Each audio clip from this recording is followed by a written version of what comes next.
Dəli Kür filmi kino tarixində bir ilk. Zemfira Sadıqova mələk obrazını canlandıraraq kinoda ilk addımını atır. Lakin bu rolu sadəcə oynamaqla kifayətlənmir. Çəkilişlərin gərginliyi onu sınağa çəkir. Kür də biraz açıq-saçıq paltar geyindiyi səhnədən sonra aktrisa ciddi xəstələnir.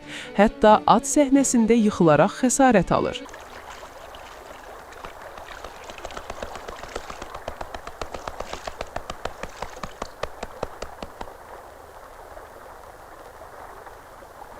Ay gəlin, ciyərim yanır. Zəhmət olmasa atan ehsanına bir qap su ver içim. Filmin ən ziddiyyətli və yadda qalan obrazı isə Cahandar ağadır. Real həyatda nişanlı qız qaçırması ilə tanınmış, amma kinoda sərvət və güc uğrunda hər şeyi etməyə hazır bir simadır. Film Qazaxın iki şıxlı kəndi, həmçinin Şamaxıda lent alınmış bir çox səhnələrlə izləyicini həm tarixi, həm də dramatik atmosferə aparır. Filmdə atlar isə xüsusi seçilmişdir və hər səhnə üçün hazırlıqlar əsl əzmkarlıqla həyata keçirilmişdir. Mehmet Ali, deyəsən vaxtında gəlib çatmışdır, ha? Hava yeri atları qoymurdun ki. Bayramın da mübarək olsun. Sağ ol, Allah səndən razı olsun. Mollaxanı səhnəsi kinostudiyanın pavilyonunda çəkilib və burada tanınmış aktyorlar Ceyhun Mirzəyev, Ənvər Həsanov və Telman Əliyev uşaqların arasında rol alıblar. Əlirəv səhnəsində hoppanıb lampadan asılanı isə Qorxmaz Əlilicanzadədir.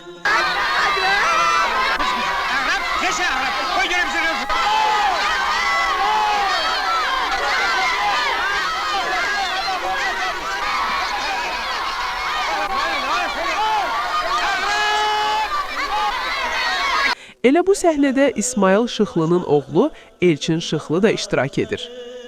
Film Dəli Kürdə ilk dəfə Novruz bayramı ekranlara gətirilmiş.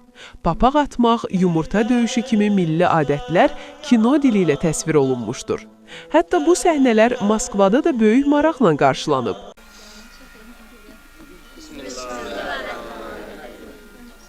Bu da mənim. Qəssab olub, bu olmadı ki.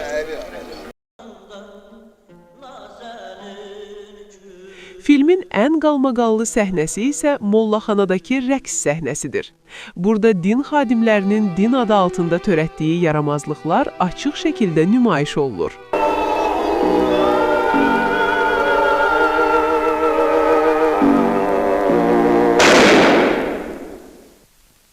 Çıx bayra. Film tamamlandıqdan sonra tənqidlərin hədəfi olur. Bəzi məqamlar isə senzura ilə kəsilir. Filmin finalı isə ekranlarda yayımlanan versiyadan fərqlidir.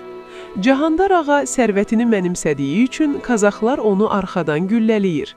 Lakin Moskva senzurası bunu buraxmır və sonluq bəsitləşdirilir. Allahyar Cahandar ağanı arvadını qaçırdığı üçün öldürür.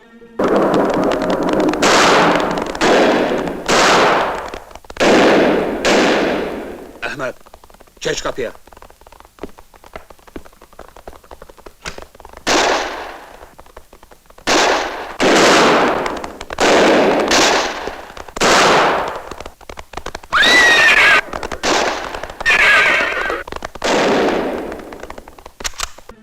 Dəli Kür rəngli çəkilsə də Moskvada onun tam təsviri göstərilmədi. Amma tamaşaçılar üçün bu film həm dramatik, həm də tarixi bir şahəsərdir.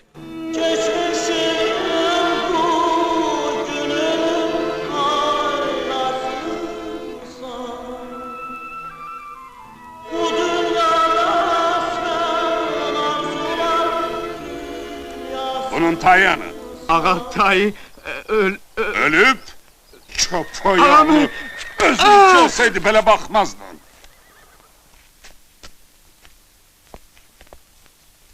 Bərk bağla. Əli, malqara getdi? Səhər tezdən ağa. Yaxşı. Dəli Kür romanının müəllifi İsmail Şıxlı əsərdəki Cahandar ağa obrazını öz babasının həyatından və Qazax mahalında yaşamış real bir bəyin taleyindən ilhamlanaraq yaradıb. Tarixi məlumatlara görə, Cahandar ağa 1853-cü ildə Qazax rayonunun 2-ci Şıxlı kəndində doğulub. O, bölgədə nüfuzlu və varlı bəy kimi tanınıb. Atası Çar ordusunda xidmət etmiş Yusif ağa olub. Cahandar ağa sərt xarakterli, cəsur və sözünün üstündə duran bir adam kimi tanınıb. Axşam Şahnigara deyərsən ki, bizə gəlsin. Şamxaldan məktub var. Baş sağ.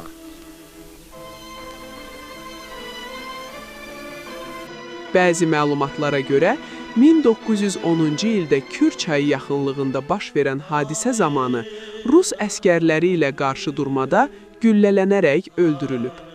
Onun məzarı Qazax rayonu 2-ci Şıxlı kəndində yerləşir. Məzar daşının üzərində tüfəng və xəncər təsvirləri olduğu qeyd edilir.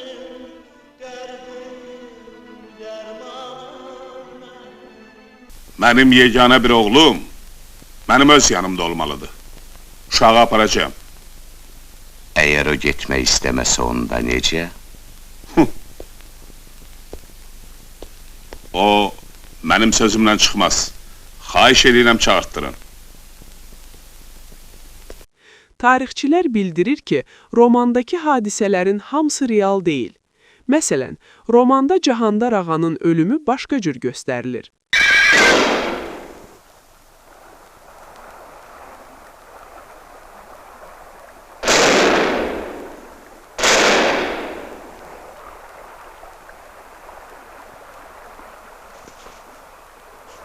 Bəzi araşdırmalara görə isə o əslində döyüşdə yox, öz əcəli ilə dünyasını dəyişib. Yəni, nəticə olaraq, Cahandar ağa həm ədəbi qəhrəmandır, həm də Qazax bölgəsində yaşamış real şəxsin prototipidir. Buyurun əyləşin, bəy. Səndən söz soruşdum. Oğul sizindir, bəy. Siz gərək məndən yaxşı biləsiniz. Növbəti videoda hansı film haqqında araşdırma hazırlamağımızı istəyirsiniz? Fikirlərinizi şərhlərdə yazın. Ən çox istənilən filmi növbəti videoda çəkəcəyik. Daha maraqlı və gizli qalan film hekayələri üçün kanala abunə olmağı unutmayın.